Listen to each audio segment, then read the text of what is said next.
하나님을 믿는다는 것, 오늘 세 번째 시간으로 하나님의 말씀을 나누길 원합니다. 하나님을 믿는다는 것은 우리 하나님이 전능하신 분이라는 사실을 믿는 것입니다. 하나님을 믿는다는 것은 하나님이 우리의 아버지라는 사실을 믿는 것입니다. 하나님을 믿는다는 것은 하나님을 창조주로 믿는다는 것입니다. 하나님을 믿는다는 것은 하나님이 모든 것을 섭리하시는 분이시라는 사실을 믿는다는 것을 말합니다. 우리가 하나님을 믿는다고 할 때 우리는 이런 것을 믿습니다. 오늘 세 번째 시간으로 또 하나님을 믿는다는 것이 뭘까 같이 생각해 보기를 원하는 것은 성자 하나님을 믿는다는 것을 말한다는 것이죠. 우리가 앞 시간에 나눴던 것은 성부 하나님을 믿는다는 것을 살펴보았는데요. 오늘은 성자 하나님, 그분을 믿는다는 것을 이야기하는 것이라는 사실을 가지고 말씀을 나누기를 원합니다. 기독교 2000년 역사상 수많은 이단들이 나타났는데요. 이단들의 대부분의 특징은 예수님이 어떤 분이신지에 대한 그 해석으로 말미암아 생겨납니다. 많은 이단들이 예수님에 관해서 잘못 알고 잘못 믿고 잘못 고백하기 때문에 이단으로 판명되는 경우가 많고 또 이단으로 그렇게 활동하게 되는 것을 우리는 알 수가 있습니다. 그러므로 예수님을 올바르게 믿고 제대로 고백하는 것이 얼마나 소중하고 중요한지 모릅니다. 하나님을 믿는다는 것은 성자 하나님이신 예수님을 제대로 믿고 그분에 대한 올바른 신앙을 고백한다는 것을 말하는 것입니다. 하나님을 믿는다는 것, 첫 번째 예수님을 그리스도로 믿는다는 것입니다. 너무 당연한 것 아닙니까? 상식적인 것 아닐까요? 예수님을 그리스도로 믿는다는 것, 그건 누구나 아는 것이고 우리가 자주 입술로 고백합니다. 우리의 믿는 바를 고백하는 것을 우리는 사도신경이라고 이야기합니다. 사도신경은 우리가 믿어야 할 하나님에 대해서, 성부 하나님, 성자 하나님, 성령 하나님에 대해서 잘 기록하고 있습니다. 여러분 성경책 겉장에 들어가서 맨 앞쪽에 한번 보실까요? 한번 펼쳐보십시오. 성경을 가지신 분. 겉장 바로 맨 앞쪽, 겉장 안쪽에 보면 주기도문과 사도신경이 나옵니다. 오른쪽이 사도신경이죠.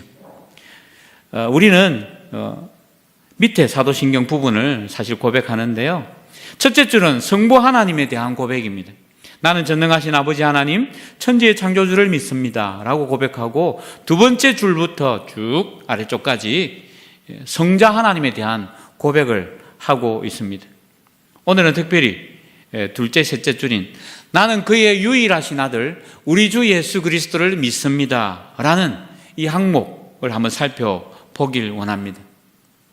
이 내용은 예수님의 신분이 어떤 신분인지 그분의 정체성이 무엇인지를 잘 보여줍니다. 이 대목은 예수님이 누구이신지를 고백하는 그런 장면이죠. 우리가 신앙, 믿음을 말할 때, 그죠? 대부분은 성자이신 예수님에 대해서 관련되어 있는 것을 알 수 있습니다. 신앙생활을 한다라고 말할 때는 예수님과 관련된 예수님을 믿는다는 것을 많이 전제하고 이야기합니다. 우리가 전도할 때도 마찬가지지 않습니까? 하나님을 믿으세요. 성령님을 믿으세요. 이렇게 말하기보다는 어떻게 해요? 예수님을 믿으세요. 예수님 믿으세요.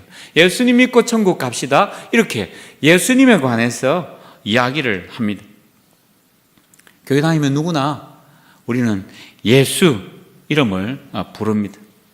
그렇게 우리가 언제나 함께, 언제나 사용하는 이름인 그 예수, 그 예수라는 이름의 뜻을 여러분들은 잘 알고 계십니까? 우리 오부에 참석하시는 여러분들은 익히 알고 계신지 모르겠습니다. 예수의 뜻은 여호와께서 구원하신다라는 뜻을 가지고 있습니다. 헬라어죠. 신약 헬라어인 이 예수는 구약에 가면 히브리어로는 여호수아, 호세아 이렇게 불려집니다. 같은 뜻입니다. 여호와께서 구원하신다라는 뜻이죠. 신약 복음서에 보면 앞부분에 보면 가브리엘 천사가 나타나서 예수님의 탄생을 알려주는 장면이 나옵니다. 누가복음 1장 31절에 보니까 보라 내가 잉태하여 아들을 낳으리니 이름을 예수라 하라. 마리아에게 그렇게 이야기하죠. 또 천사가 요셉에게 나타나서 예수님의 이름을 말해주면서 그 뜻까지 알려줍니다. 마태복음 1장 21절이죠. 같이 한번 읽어볼까요? 아들을 낳으리니 이름을 예수라 하라. 이는 그가 자기 백성을 그들의 죄에서 구원할 자이심이라 하니라. 예수님의 그 이름의 뜻을 천사가 요셉에게 알려줍니다. 이렇게 예수라는 이름은 죄와 구원과 관련이 많이 되어 있습니다. 예수는 죄에 빠져 죽을 수밖에 없고, 아니 이미 죽었던 자기 백성들을 그 죄에서 구원해내시는, 건져주시고 살려주시는 분, 구원자라는 사실입니다. 예수는 구원자이십니다. 그게 예수라는 이름의 뜻에 담겨 있는 것입니다. 하일델베르크 교류문답에 보면 29문에 이렇게 질문합니다. 왜 하나님의 아들을 예수 곧 구주라 부릅니까? 이렇게 29문에 질문을 합니다. 우리 답을 같이 한번 해볼까요? 답 읽어보겠습니다. 그가 우리를 우리 죄에서 구원하시기 때문이고, 또 그분 외에는 어디에서도 구원을 찾아서도 안 되며 발견할 수도 없기 때문입니다. 개혁주의 교회에서는 이런 질문과 답을 어렸을 때부터 교육을 시킨답니다. 그래서 이런 답을 잘 해야 세례받을 수 있고 세례교인이 된다고 하더라고요. 우리 장로교, 특별히 우리 고신에서도 이런 부분이 참 중요한데요. 어쨌든 하이델베르크 교류문답에 그렇게 말하고 있습니다. 정리하면 예수라는 이름의 뜻은 구주라는 것이죠.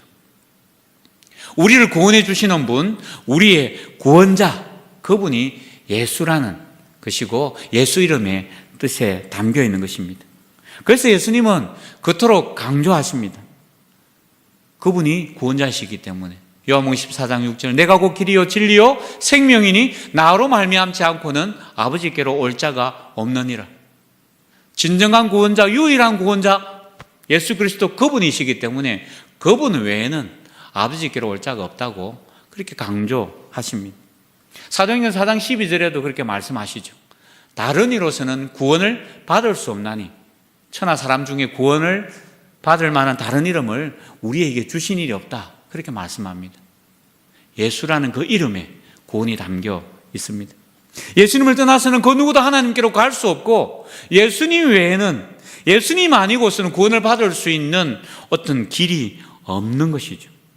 인간의 어떠한 노력과 열심과 인간의 헌신과 희생과 인간의 수고와 아무런 사랑, 그 어떤 사랑으로도 구원을 받을 수 없다, 그렇게 말씀합니다. 고린도전서 13장 사랑장에도 그렇게 말하고 있지 않습니까? 내 몸을 불사르게 내어줄지라도 사랑이 없으면 소용이 없고, 그 사랑의 핵심은 뭐냐? 예수 그리스도 그분이시다, 그렇게 말씀합니다. 오직 예수님을 믿음으로 구원받습니다. 지금도 이단에서는 안상홍이 우리의 구원자이고, 문선명이 우리의 구원자이고, JM에서 애청교에서는 정명석이 우리의 구원자이고, 또 카톨릭에서는 마리아가 중보자이고, 또 다른 어떤 성인들이 우리로 하여금 하나님께로 가까이 가도록 이끌어주는 중보자라고 그렇게 이야기하고 그들을 추앙하고 섬기지만 그 누구를 통해서도 구원 얻을 수가 없는 것입니다. 오직 예수님 한 분뿐이십니다. 우리가 예수를 고백할 때 예수님만이 우리를 죄에서 구원하실 수 있는 유일하신 구원자라는 사실을 고백하는 것입니다. 우리는 그 예수를 믿는 것입니다. 예수님은 그리스도라는 사실을 우리가 믿는다고 이야기했는데요. 그렇다면 그리스도라는 무슨 뜻입니까? 그리스도, 그죠? 뜨네요. 기름 부음 받은 자. 시편에 기자가 노래하는데, 그리스도는 기름 부음 받은 자라는 뜻입니다. 구약에 기름 부음 받은 자라는 뜻의 단어를 가진 게 있는데 그게 메시아입니다. 메시아, 그리스도가 같은 뜻인 거죠. 구약에서 기름 붓는 경우는 세 가지입니다. 그죠? 세 가지 경우에 기름을 붓는데요. 마치 기름을 붓는다는 것은 하나님께서 그 사람을 임명하는 임명장하고 같습니다. 내가 너를 이런 존재로 세운다라는 사실을 기름 부어서 그렇게 표시한 거죠. 요즘에는 무슨 임명장을 줘서 그렇게 수여하지만, 첫 번째는 왕이 즉위할 때 기름을 부어서 세웁니다. 다윗 왕도 그랬고 사울 왕도 그랬고 왕을 세울 때 기름을 부어서 세웁니다. 두 번째로 제사장이 취임할 때 역시 기름을 부어서 제사장으로 취임을 하게 합니다. 세 번째는 선지자를 세울 때 선지자에게 기름을 부어서 세웁니다. 엘리야가 엘리사 선지자 세울 때 그렇게 하지 않습니까? 예수님은 그리스도십니다. 예수님은 그리스도로서 기름 부음 받은 자라는 사실이죠. 말씀과 성령으로 우리를 다스리시고, 그리고 우리가 구원을 누리도록 보호하시고 보존하시는 그런 영원한 왕이십니다. 예수님은 그리스도로서 기름 부음을 받은 제사장이십니다. 그래서 자신의 몸을 단번에 십자가에 내어주셔서 친히 제물이 되어주시고 우리 인류의 죄를 짊어지시고 우리 인류를 대신 하나님 앞에 제사장으로서의 그런 속죄의 제사를 드리신 분이 우리 예수님이십니다. 그래서 예수님은 영원한 대제사장이십니다. 그리고 예수님은 그리스도로서 기름 부음 받은 선지자입니다. 예수님이 오셔서 3년 동안 공생애 동안 끊임없이 하나님 천국 복음을 전가하셨습니다. 우리를 위해서 하나님께서 이런 구원의 계획을 가지고 계시고 그것을 온전히 이루신 분이시라고, 나를 통해서 하나님께서 그 일을 이루어 가신다고 그렇게 하나님의 구원의 계획, 하나님의 계시의 말씀을 가르쳐 주셨던 영원한 온전한 선지자이셨습니다. 하나님께서 예수님을 그렇게 그리스도로 세우셨습니다. 빌립보서 2장 8절에 보면 오늘 읽었던 본문에 보면 그렇게 말씀하고 있죠. 사람의 모양으로 나타나사 자기를 낮추시고 죽기까지 복종하셨으니 곧 십자가에 죽으심이라. 여기서 죽기까지 복종하셨으니 라는 이 구절이 중요한데요. 이 말씀 속에 예수님께서 복종하셨다는 거죠. 그럼 그 앞에 뭔가 전제가 되어 있는 것이 있습니다. 하나님께서 뭔가 예수님에게 말씀하셨고 그 말씀 앞에 예수님이 순종하신 거죠. 복종하신 거죠. 하나님께서 예수님을 보내셨고 예수님은 그 말씀에 순종하신 겁니다. 인류를 구원할 구원자로 메시아로 하나님이 예수님을 보내셨고 예수님은 그 하나님 아버지의 말씀에 복종하셨다. 그렇게 우리는 해석해 보게 됩니다. 당시 이스라엘 백성들은 메시아가 오셔서 우리를 로마의 압제에서 해방시켜 주신 그런 다윗 시대를 새롭게 회복할 그런 위대한 왕, 그런 메시아를 소망하고 기다리고 있었는데 예수님은 그렇게 하시지 않았습니다. 그런 로마 압제에서 해방시키기 위한 메시아로 오신 것이 아니라 죄와 사탄의 지배하에서 신음하고 있는 영원히 지옥 백성들, 그 백성들 가운데 자기 백성들을 건져내시고 살려내시고 그들을 구원의 자리로 이끄시기 위해서 하늘 보좌를 버려두시고 사람이 되셔서 기꺼이 이 땅에 오신 것입니다. 오늘 하나님께서 예수님을 그런 구원자로 이 땅에 보내셨고 예수님은 그 하나님 아버지의 뜻에 온전히 복종하시고 십자가에 죽으심으로 그 구속의 사역을 완성하셨습니다. 그래서 예수님은 그리스도이십니다.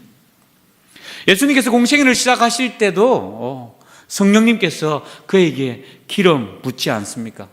예수님이 그렇게 기름 부음을 받았습니다. 마태복음 3장 16절 우리 한번 읽어볼까요? 예수께서 세례를 받으시고 곧 물에서 올라오실 새 하늘이 열리고 하나님의 성령이 비둘기같이 내려 자기 위에 임하심을 보시더니, 성령님께서 예수님이 공생애를 시작하는 그때 기름 부어주셨습니다.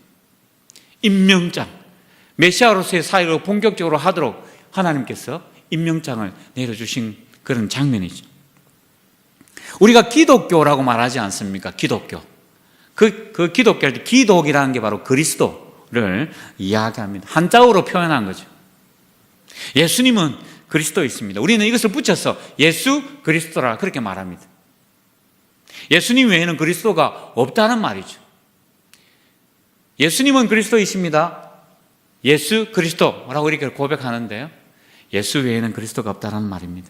예수님은 공생의 3년 동안 자신이 누구인지를 증거하셨는데 특별히 자신이 그리스도이심을 끊임없이 선포하셨습니다. 그럼에도 불구하고 수많은 사람들이 예수님의 말씀을 들었지만 그분을 그리스도로 그렇게 받아들이지 못했습니다. 나중에 오히려 메시아를 십자가에 못 박는데 동참하지 않습니까? 예수님의 권세 있는 복음의 말씀을 많은 사람들이 들었음에도 불구하고 그들은 귀를 막았는지 모르지만 믿지 못했습니다. 복음의 말씀을 들어도 믿지 못했습니다. 온갖 병자를 고치시고 귀신을 쫓아내시는 그런 능력과 기적을 베푸시는 그 주님의 역사 앞에 그 기적의 현장을 보면서도 사람들은 예수님을 그리스도로 인정하지 못했습니다. 지금도 유대인들은 그들이 기다리는 다윗의 왕국을 회복할 그런 위대한 이스라엘의 왕국을 이끌어갈 그런 위대한 왕으로서의 메시아가 오시기를 여전히 지금도 기다리고 있다고 합니다. 아직 그들은 메시아가 오지 않았다고 생각하고 있는 거죠. 안타까운 일입니다. 바울 사도는 예수님이 그리스도이시다라는 사실을 전하기 위해서 목숨의 위협까지, 생명의 위협까지 그렇게 받았습니다. 죽을 뻔했죠. 사도행전 9장 22절 23절은 그렇게 잘 보여줍니다. 사울은 힘을 더 얻어 예수를 그리스도라 증언하여 다메섹에 사는 유대인들을 당혹하게 하니라. 여러 날이 지나매 유대인들이 사울 죽이기를 공모하더니, 예수가 그리스도라는 사실을 증거했더니 유대인들이 바울을 죽이려고 했다는 거죠. 살해 위협을 받았습니다. 오늘 바울이 생명의 위협을 받으면서 끝까지 예수가 그리스도라는 사실을 증거했던 것처럼 우리가 전해야 할 복음의 내용은 바로 이것입니다. 예수님이 그리스도이십니다. 그분이 우리를 구원할 구원자이시고 메시아시고 그분이 왕이요 제사장이요 선지자이십니다. 예수님이 그리스도로 믿으신다는 것, 그게 얼마나 놀라운지요. 여러분은 예수님이 그리스도라는 사실을 믿으십니까? 아멘이십니까? 네, 아멘이시죠. 이게 믿어지는 게 얼마나 놀라운 하나님의 은혜인지 모릅니다. 말씀드렸잖아요. 예수님 당시 수많은 사람들이 예수님이 전하시고 보여주시고 또 능력을 행하시는 그 자리에 함께 참여했지만 그들은 예수님을 그리스도로 받아들이지 못했어요. 많은 경우 믿지 못했습니다. 우리는 예수님을 직접 눈으로 보지도 않았고 그분의 말씀을 음성을 직접 듣지도 않았지만 이 하나님의 말씀인 성경책을 통해서 또 설교 말씀을 통해서 그분을 그리스도로 그렇게 고백합니다. 얼마나 놀라운 하나님의 은혜인지 모릅니다. 예수님은 그리스도이십니다. 예수님은 메시아이십니다. 예수님은 죄에서 우리를 구원하신 분이십니다. 우리는 우리의 구원자 예수 그리스도를 그래서 그렇게 믿습니다. 그 예수님이 이 땅의 교회와 이 온 세상을 선지자와 대제사장과 왕으로서 지금도 다스리고 계심을 우리는 믿게 되는 것입니다. 이 믿음 때문에 오늘도 고난의 길을 걸어간다 할지라도 우리는 인내하며 믿음으로 묵묵히 그 길을 소망 가지고 걸어갈 수가 있는 것입니다. 하나님을 믿는다는 것, 두 번째는요, 예수님을 하나님의 독생자로 믿는다는 것을 말합니다. 예수님이 하나님의 독생자이시라는 사실을 믿는 것이죠. 예수님은 누구이십니까? 예수님은 하나님의 유일하신 아들이십니다. 마태복음 3장 17절에 기록되어 있는데요. 역시 같이 한번 읽어볼까요? 하늘로부터 소리가 있어 말씀하시되 이는 내 사랑하는 아들이요 내 기뻐하는 자라 하시니라. 하나님이 예수님이 요단강에서 세례받고 올라오실 때 그 장면 가운데 성령이 임하시고 하나님께서 말씀하셨습니다. 이는 내 사랑하는 아들이다 말씀하시죠. 예수는 그냥 위대한 성인이 아닙니다. 뛰어난 어떤 인물이 아닙니다. 종교의 창시자도 아닙니다. 예수님은 하나님의 아들이십니다. 요한복음 1장 14절이 또 그 말씀을 증거하는데요. 말씀이 육신이 되어 우리 가운데 거하심에 우리가 그 영광을 보니 아버지의 독생자의 영광이요 은혜와 진리가 충만하더라. 예수님을 보면서 하나님의 영광, 하나님의 아들 독생자의 영광이 드러났다라고 그렇게 고백하고 있습니다. 아버지의 독생자, 하나님의 외아들, 이 말씀은요 예수님이 하나님에게 있는 하나뿐인 아들이다, 그 말을 이야기하는 게 아닙니다. 우리는 그냥 독생자, 독자 이렇게 이야기하면 하나뿐인 아들 그렇게 말할지 모르겠지만, 여기서 독생자, 독자라고 이야기하고 아들이라고 이야기할 때는요, 그런 하나님의 아들 중 한 분밖에 없는, 하나밖에 없는 아들이다, 그 말이 아니에요. 우리가 흔히 말하는 아버지와 아들 관계에서의 그런 관계를 말하는 것이 아니라는 것입니다.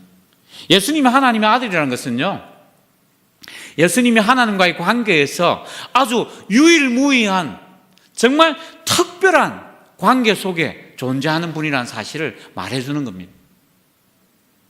왜냐하면 하나님은 사람이 아니시기 때문에, 우리처럼 육체를 가진 존재가 아니기 때문에, 소위 말하는 아버지와 아들, 우리가 지금 사람으로서, 인간으로서 가지는 그런 관계하고 다르다는 거예요. 하나님과의 관계 속에서 정말 유일무이한 특별한 관계 속에 있는 분, 그분을 우리는 하나님의 유일하신 아들, 독생자로 그렇게 표현하는 것입니다. 요한복음 1장 1절과 2절에서도 잘 말해주고 있습니다. 태초에 말씀이 계시니라, 이 말씀이 하나님과 함께 계셨으니 이 말씀은 곧 하나님이시니라. 그가 태초에 하나님과 함께 계셨고. 이처럼 예수님이 하나님의 아들이시라는 말은요, 예수님이 하나님 아버지와 동등하신 분이라는 사실을 보여주는 겁니다. 우리는 아버지와 아들을 하면 동등하지 않습니다. 차이가 나죠. 어떻게 아버지 앞에서 아들이 그렇게 이야기하지 않습니까? 달라요. 그렇기 때문에 인간적인 생각에 독생자라고 이야기하면 안 되는 거죠. 하나님과 성부 하나님과 성자 하나님, 하나님 아버지와 예수 그리스도는 동등하신 분이시라는 사실을 이 요한복음 1장 1절도 예수님이 그렇게 말씀합니다. 그래서 예수님은 나와 아버지는 하나이니라, 그렇게 또 다른 구절에서는 말하고 있습니다. 예수님과 하나님은 영원 전부터 함께 계셨습니다. 2000년 전에 이 땅에 오셔서 존재하게 되신 분이 아니라 예수님은 영원 전부터 하나님과 함께 계셨던 분입니다. 요한복음 17장 5절에 그렇게 말하고 있죠. 같이 한번 읽어볼까요?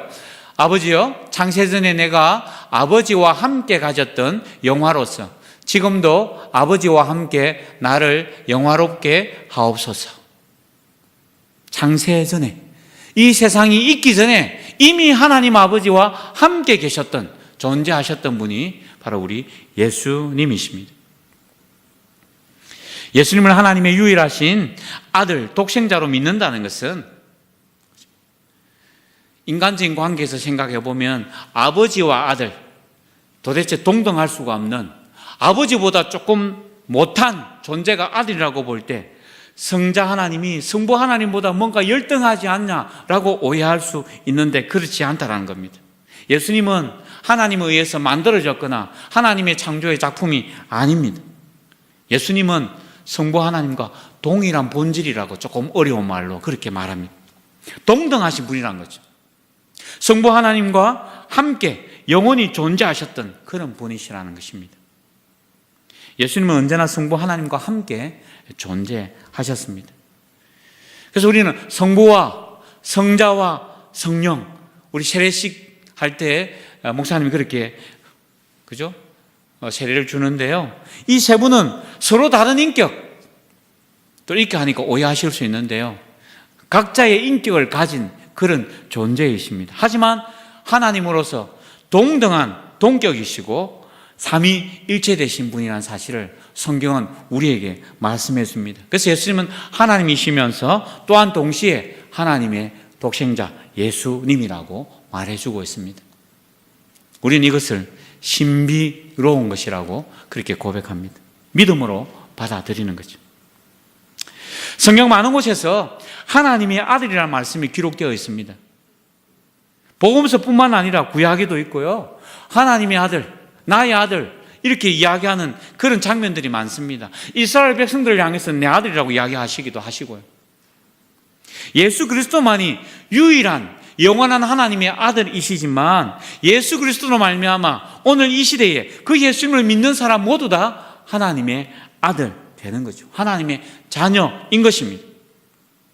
요한복음 1장 12절, 영접하는 자 곧 그 이름을 믿는 자들에게는 하나님의 자녀가 되는 권세를 주셨다고 이야기합니다. 예수님이 유일무이한 하나님의 아들이시긴 하지만 예수 그리스도 그분을 믿는 자들, 그분을 영접한 자는 누구나 다 하나님의 아들로, 하나님의 자녀로 입양된 것입니다. 그래서 우리는 하나님을 향해서 아버지라고 부르게 되는 것이죠. 성경은 그걸 우리에게 말씀해 주시고 계십니다. 세 번째, 마지막으로 하나님을 믿는다는 것은 예수님을 주로 믿는다는 것을 말합니다. 우리가 예수님을 부를 때 예수님 앞에 언제나 호칭 하나를 덧붙일 때가 많습니다. 예수 그리스도 그 앞에 하나를 더 붙여요. 뭐라고 붙입니까? 보통 주 예수 그리스도, 그렇게 우리는 고백하지 않습니까? 여기서 말하는 주는 영어로 로드죠. 주인. 주 혹은 주님은 누가 부릅니까? 하인이 자기를, 그죠? 자기 주인에게 부를 때, 하인이 부를 때 주님, 주인님 이렇게 부르는 것 아니겠습니까? 이렇게 부르는 종과 하인은 그 주인의 소유입니다. 주인님이라고, 주인이라고 부르면 부르는 그 사람은 그 주인의 소유물이 되는 거죠. 그걸 인정하는 것입니다. 유대인들은 구약 성경에 나오는 여호와, 하나님의 이름, 그 글자가 나올 때마다 성경을 읽을 때 그 여호와라고 읽지 않았다고 합니다. 그 여호와라는 단어, 또 야훼라고도 하죠. 야훼라는 단어가 나올 때마다 이 주라는 말로 바꾸어서 읽었다고 합니다. 감히 하나님 이름을 우리 부정한 입술을 가지고 말할 수 없다고 생각해서 주라는 말로 다 바꾸어서 읽었습니다. 그래서 요즘도 하나님 이름이 어떤 분은 여호와라고 이야기하기도 하고 또 어떤 분은 야훼라고도 이야기합니다. 왜냐하면 하도 그 이름을 말하지 않았기 때문에 실제적으로 그 발음이 어떻게 되는지 헷갈려하고 학자들 간에 의견이 분분합니다. 여호와, 야훼, 우리는 뭐 어떻게 부르든지 상관이 없다고 생각하는데요. 일단 우리는 그렇게 하나님 이름을 부릅니다. 예수님을 주라고 고백하는 것, 그것도 사실은 아주 중요한 맥락에서 살펴볼 수 있는데요. 예수님이 부활하시고 난 뒤 제자들에게 나타났지 않습니까? 그리고 평안이 있을지어다라고 나타나셔서 예수님이 부활하신 장면을 보여주시고 이야기했습니다. 그때 그 자리에 없었던 도마가 나는 예수님을 직접 보아야만, 예수님의 그 못 자국 난 손에 내가 손가락을 집어넣고 옆구리를 한번 만져보아야만 그분이 부활하셨다는 사실을 믿겠다고 이야기하는 장면이 복음서에 나옵니다. 그래서 예수님이 다시금 어쩌면 의심하는 도마를 위해서 제자들에게 다시금 나타납니다. 그리고 내 손가락에 한번 손가락을 집어넣어 보라고 이야기하시면서 의심하지 말고 믿는 자가 되라고 말씀하지 않습니까? 그 말을 들었던 도마가 한 고백, 여러분 아십니까? 요한복음 20장 28절 이렇게 고백하죠. 한번 같이 해볼까요? 나의 주님이시요 나의 하나님이시니이다. 주라는 말 속에는요 하나님이란 말과 같이 동격이 그렇게 들어있습니다. 예수님을 향해서 주라고 고백하는 것은 예수님이 바로 하나님이십니다 라는 그런 내용이 담겨 있다는 것이죠. 사랑하는 여러분, 예수님은 여러분의 주님이십니까? 아멘이시죠? 그렇습니다. 예수님은 저와 여러분의, 우리의 삶의 주인이십니다. 예수님은 우리의 모든 것을 주관하시는 주인이십니다. 우리의 시간, 우리가 가진 재능, 우리가 가진 건강, 우리가 소유하고 있는 물질, 또 우리 것인 것 마냥 착각하고 있는 우리의 생명, 이 모든 것이 다 주님의 것입니다. 그것의 주인은 주님이십니다. 주님이 우리에게 위탁하신 것이죠. 주인 되신 주님이 우리가 그것을 가지고 잘 사용하도록 그렇게 맡겨두신 것입니다. 그래서 우리는 청직이라고 그렇게 말하지 않습니까? 우리가 그분의 종이라면, 우리가 그분을 향해서 주인님, 주님이라고 부른다면 우리는 그분의 뜻을 따라야 하는 것입니다. 우리가 살아가는 모든 삶의 자리에서 예수님이 나의 주인이십니다. 그분이 나의 주님이십니다. 내가 가진 모든 것이 그분의 것입니다 라고 고백하고 또 그분이 우리 삶의 주인이라는 것을 드러내는 그런 삶을 저와 여러분이 살아야 하는 것 아닐까요? 그게 당연하지 않겠습니까? 하나님을 믿는다는 것은 예수님이 여러분의 주가 되심을 믿는 것입니다. 하나님을 믿는다는 것은 예수님이 여러분의 그리스도가 된다는 사실을 고백하는 것입니다. 하나님을 믿는다는 것은 예수님이 유일하신 하나님의 아들이시라는 사실을 믿는 것을 말합니다. 구원받은 하나님의 백성으로, 사랑받은 하나님의 자녀로, 주인의 뜻을 알아서 그리스도의 종으로 주님 앞에 믿음으로 살아가는 저와 여러분이 되시기를 바랍니다.